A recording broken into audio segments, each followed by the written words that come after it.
Hello dear students, हमने अभी last video lecture में मॉडल्स का टॉपिक स्टार्ट किया था। उसी की कंटिन्यूएशन में हमने आगे के मॉडल्स को स्टडी कर रहे हैं। हमने 2 मॉडल्स ऑलरेडी स्टडी कर लिए हैं and they are can and could.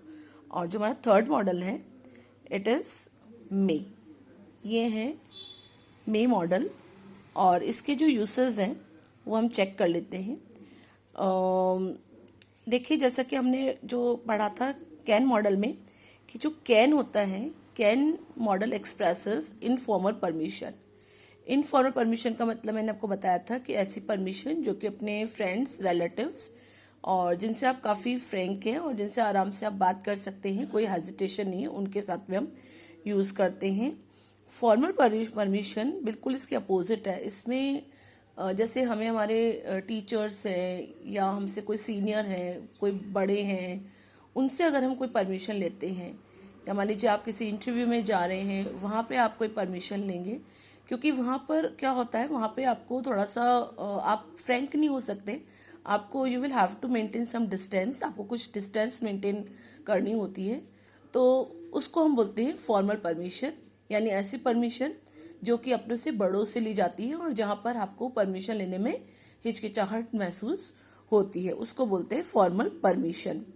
और ये भी फॉर्मल परमिशन भी आप देने में और लेने में काम में ले सकते हैं। जैसे आपने देखा होगा कि हम कभी भी हम एक क्लासरूम में एंटर होते हैं तो हम हमेशा कभी भी कैन आई कम इन नहीं बोलते, we always say may I come in. तो it shows respect to the teacher, ये रेस्पेक्ट शो करता है टीचर के प्रति और ये शो करता है कि we can not be informal with our teachers, with our elders. तो that's why we use may I come in. ये परमिशन हमने ली है, मे आई कम इन सर। ये इंट्रोगेटिव में बनाया है, इस वजह से मैंने मे पहले लगाया है, फिर मैंने सब्जेक्ट लगाया है। तो ये परमिशन मांगने में, और मान लीजिए ये परमिशन देने का एक एग्जाम्पल लिया है हमने। से किसी ने आपको परमिशन दे दी, किसी एल्डर ने या किसी टीचर ने, तो वो स्टेटमेंट फॉर्म में एक सीधा अफर्मेटिव सेंटेंस बन जाएगा, यू मे गो होम, यानी आप घर जा सकते हो। तो ये आपका हो गया formal permission. I hope it is clear to you. तो इसी तरह से एक और एग्जाम्पल देख लीजिए। आपको जैसे मान लीजिए कि किसी सीनियर से या मान लीजिए किसी टीचर से आपको कोई बुक जो है वो आपको लेनी है, तो आपने फॉर्मली उनसे परमिशन ली, तो आपने इंट्रोगेटिव सेंटेंस बनाया, मे आई बोरो योर बुक। तो ये होती है फॉर्मल परमिशन जो कि हम अपने से बड़ों से लेते हैं, जिसमें वी फील सम हेजिटेशन, कुछ हम हेजिटेशन महसूस करते हैं। नेक्स्ट जो इसका यूसेस है वो है पॉसिबिलिटी। और जैसे हमने कैन में पढ़ा था, कैन में जो पॉसिबिलिटी थी वो थियोरेटिकल थी। यहाँ पर जो पॉसिबिलिटी है वो फैक्चुअल पॉसिबिलिटी है, यानी पॉसिबिलिटी बेस्ड ऑन फैक्ट्स के बेसिस पे ये पॉसिबिलिटी है। जैसे कि हम देखें सपोज एग्जांपल के थ्रू कि जैसे मान लीजिए कि काफ़ी जो वेदर है वो काफ़ी क्लाउडी है, तो यानी एक पॉसिबिलिटी बन जाती है कि बारिश हो सकती है, क्योंकि आप देख रहे हैं you are seeing clouds in the sky, आप बादल देख रहे हैं, तो आपको लग रहा है कि यार बारिश होने की संभावना है। तो इस वजह से हम यहाँ पे लगाएंगे it may rain today. It subject हो गया। जितने भी वेदर होते हैं उनके लिए हमेशा इट सब्जेक्ट हम लेते हैं, तो यहाँ पे हमने इट को सब्जेक्ट लिया है और मे हेल्पिंग वर्ब ले ली, रेन वर्ब की फर्स्ट फॉर्म है और आगे का सेंटेंस हमने बना लिया इट मे रेन टुडे। तो अगर आपके एग्जाम में मान लीजिए पॉसिबिलिटी आ जाए तो आपको मे लगाना है, और अगर फैक्चुअल पॉसिबिलिटी आ जाए तो भी आपको मे लगाना है, और अगर थियोरेटिकल पॉसिबिलिटी आ जाए तो आपको लगाना है कैन मॉडल। ये आपको ध्यान रखना है। एक और example, Kiran fill in the blank come to the party. Bracket में एग्जामिनर ने पॉसिबिलिटी दिया है और फैक्चुअल पॉसिबिलिटी भी वो दे सकता है। तो आपको इसमें मॉडल आपको ध्यान में रखना है कि पॉसिबिलिटी के लिए, क्योंकि it is not theoretical possibility, इसलिए हम कैन नहीं लगाएंगे यहाँ पे एंड विल यूज मे। हम यहाँ पर मे यूज करेंगे। नेक्स्ट जो मे का यूसेज है वो है विश। किसी को भी हम दुआ देते हैं, किसी के लिए हम कुछ विश करते हैं, तो हम मे मॉडल को हम यूज करते हैं। और इसका स्ट्रक्चर इस तरह से होता है कि पहले हमें मे मॉडल लगाना होता है, फिर सब्जेक्ट लगाना होता है, और ऑब्वियसली हमें वर्ब की फर्स्ट फॉर्म लगानी होती है, क्योंकि हमने अभी जो फर्स्ट लेक्चर था उसमें आपको बताया था कि modals are always followed by the first form of the verb. तो यहाँ पे हमने सेंटेंस बना दिया, जैसे कोई कह रहा है कि भगवान करे आप दीर्घायु हो, तो मे यू लिव लॉन्ग, और एक्सक्लेमेटरी साइन आता है इस तरह से। और इसी तरह से किसी ने आपको दुआएं दी,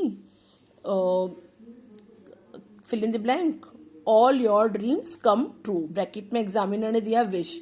तो विश के लिए आपको मालूम है कि कौन सा मॉडल हम यूज करते हैं। तो अगर आपको लर्न है तो आप इजीली यहाँ पे फिल कर सकते हैं मे। नेक्स्ट जो इसका यूसेस है वो है पर्पस। ये जो पर्पस बताएगा वो सो डैट के साथ में बताएगा। कैसे? पर्पस का मतलब होता है लक्ष्य, हमारा उद्देश्य क्या है, तो ये चीज बताता है सो डैट के साथ में मे। जैसे फॉर एग्जाम्पल हम देखें, he works hard so that he may pass, यानी वो हार्ड वर्क करता है ताकि वो पास हो सके, यानी उद्देश्य क्या है उसका, पास होना। तो यहाँ पे आपको एग्जाम में कैसे पहचानना है कि सो डैट अगर आ जाता है, मान लीजिए ये कंजक्शन अगर लग जाता है, तो आपको ध्यान में रखना है कि यहाँ पर जो मॉडल आएगा वो मे आएगा। और एक चीज का और ध्यान रखना है आपको, जो सो डैट से पहले का जो सेंटेंस है उसको आप जरूर से चेक करिएगा, क्योंकि अगर वो प्रेजेंट टेंस या फिर फ्यूचर टेंस में है तो आपको ध्यान रखना है कि इसमें हमें जो सो डैट के बाद का जो हमारा क्लॉज है, जो पार्ट है, उसमें हमें मे ही यूज करना है। एक एग्जाम्पल के थ्रू और देख लेते हैं। We eat so that we fill in the blank live, bracket में पर्पस दे दिया। तो आपने चेक किया यहाँ पे कि सो डैट आ रहा है, और टेंस जो है वो प्रेजेंट एंड डेफिनेट है, प्रेजेंट टेंस है, इसलिए यहाँ पे जो मॉडल लगेगा वो लगेगा may. We eat so that we may live, हम लोग खाते हैं ताकि हम जिंदा रह सके। तो this is all about may model. May model के बारे में ये है, आपको ये चारों ही बहुत इंपॉर्टेंट है, तो ये चारों ही आपको ध्यान में रखने हैं। Next modal is might. Might आपका नेक्स्ट मॉडल है, और it is the past form of may. ये मे की पास्ट फॉर्म है। अब let's check out its function. इसके फंक्शंस क्या हैं वो हम चेक कर लेते हैं। देखिए, ये मॉडल भी परमिशन शो करता है, लेकिन इसमें जो परमिशन होती है उसमें बहुत ज़्यादा हेजिटेशन होता है, कॉन्फिडेंस की कमी होती है। यानी हम किसी स्ट्रेंजर से परमिशन ले रहे हैं, या ऐसा व्यक्ति जो कि हमारे लिए वो अननोन है, तो उससे परमिशन लेने में हमें काफ़ी हिचकिचाहट है, एकदम से हम उनसे आज्ञा नहीं ले सकते हैं, हमें डर है, कॉन्फिडेंस नहीं फील करें, तो उस तरह की परमिशन जो होगी वो आएगी माइट के अंदर। तो आप ध्यान रखिएगा, इनफॉर्मल परमिशन के लिए कैन लगाते हैं, फॉर्मल परमिशन के लिए मे लगाते हैं, and permission with a lot of hesitation उसके लिए हम लगाते हैं माइट मॉडल। जैसे फॉर एग्जाम्पल आपको मान लीजिए कोई ऐसी सिचुएशन आ गई कि आपके पास में स्कूटर नहीं है और काफ़ी अर्जेंसी है, और आपने देखा किसी व्यक्ति के पास में स्कूटर है, और वो अपने सपोज ऑफिस में है या कुछ है, और या मान लीजिए आप अपने ऑफिस में किसी पर्सन है जिसको आप नहीं जानते हैं, और तो आपको लेकिन कुछ अर्जेंट वर्क है, आपके पास में आपका स्कूटर नहीं है, तो आपने काफ़ी, क्योंकि आपको डर है कि कहीं ऐसा ना हो सामने वाला पर्सन मुझे रिफ्यूज़ कर दे, मना कर दे, तो आपने हिचकते हुए उससे परमिशन मांगी कि माइट आई, ये इंट्रोगेटिव सेंटेंस में बनेगा, might I borrow your scooter, क्या मैं को आपका स्कूटर मिल सकता है, क्या मैं आपका स्कूटर उधार ले सकता हूँ थोड़ी देर के लिए। ठीक है, इस तरह से हम ये यूज करते हैं। और मान लीजिए उससे परमिशन दे दी, तो वो ऐसे नहीं देगा यस यू माइट, वो परमिशन देगा यस यू मे से ही, यानी वो मे ही लगाएगा परमिशन देने में। बट आप ठीक है, इसको अभी ध्यान मत दीजिए। आप ये देखिए, परमिशन में आपको ये ध्यान रखना है, permission with a lot of hesitation में आपको यहाँ माइट मॉडल फिल करना है। इसी तरह से फिल इन द ब्लैंक हमने दिया आपको, आई मेक अ सजेशन, और यहाँ मैंने ब्रैकेट में आपको कॉन्सेप्ट दिया है परमिशन विद हेजिटेशन, यानी परमिशन है लेकिन उसमें क्या क्या है, बहुत ही हिचकिचाहट है। तो आपको ध्यान में रखना है कि इसमें हमें माइट मॉडल यूज़ करना है। तो might I make a suggestion, यानी आपने बहुत ही हिचकिचाते हुए मान लीजिए किसी मीटिंग में है और वहाँ पे आपको थोड़ा फियर है कि मैं कैसे बोलूँ, थोड़ा आपको कॉन्फिडेंस नहीं फील कर रही हो, तो आपने इस तरह से परमिशन ली, might I make a suggestion, क्या मैं एक अपना सुझाव दे सकता हूँ। तो आप ध्यान रखिएगा permission with a lot of hesitation के लिए मॉडल आएगा माइट, तो यहाँ माइट मॉडल आएगा। नेक्स्ट जो इसका यूसेस है वो है रिमोट पॉसिबिलिटी। अभी हमने पढ़ी थियोरेटिकल पॉसिबिलिटी, सेकेंड हमने पढ़ी फैक्चुअल पॉसिबिलिटी, थर्ड है रिमोट पॉसिबिलिटी। रिमोट पॉसिबिलिटी का मतलब है बहुत दूर की संभावना, यानी संभावना ना के बराबर, बिल्कुल भी संभावना नहीं है। जैसे for example Sunita might pass this year, यानी सुनीता के पास होने की संभावना बहुत ही कम है, क्योंकि इस तरह से हम देख सकते हैं कि सुनीता नाम की कोई लड़की है और उसने पूरे साल भर कुछ पढ़ाई नहीं की है और कोई उसने कुछ भी टेस्ट वगैरह में भी उसके मार्क्स नहीं आए, तो आपको लगता है कि भाई वो पास कैसे हो पाएगी, क्योंकि ना तो उसने अपने टेस्ट दिए हैं, ना ही वो क्लासेस में एकदम रेगुलर है।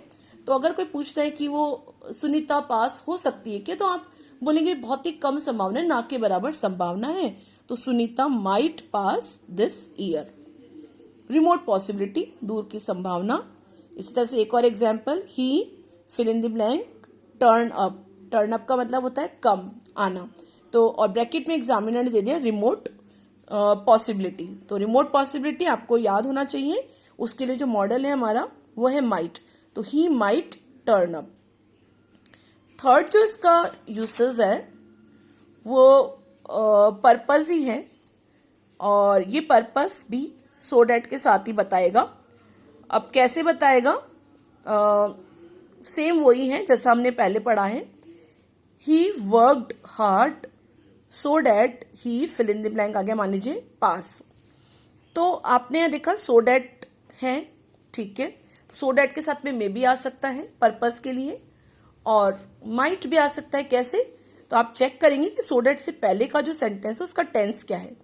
अगर वो टेंस पास्ट में है, अब देखिए आप ही वर्कड हार्ड है, यानी ये पास्ट टेंस हो गया, ईडी लग गया ना, यानी इट इज पास्ट टेंस, तो ये पास्ट टेंस है, इस वजह से सो डैट के साथ में जो मॉडल लगेगा वो पर्पस के लिए माइट लगेगा।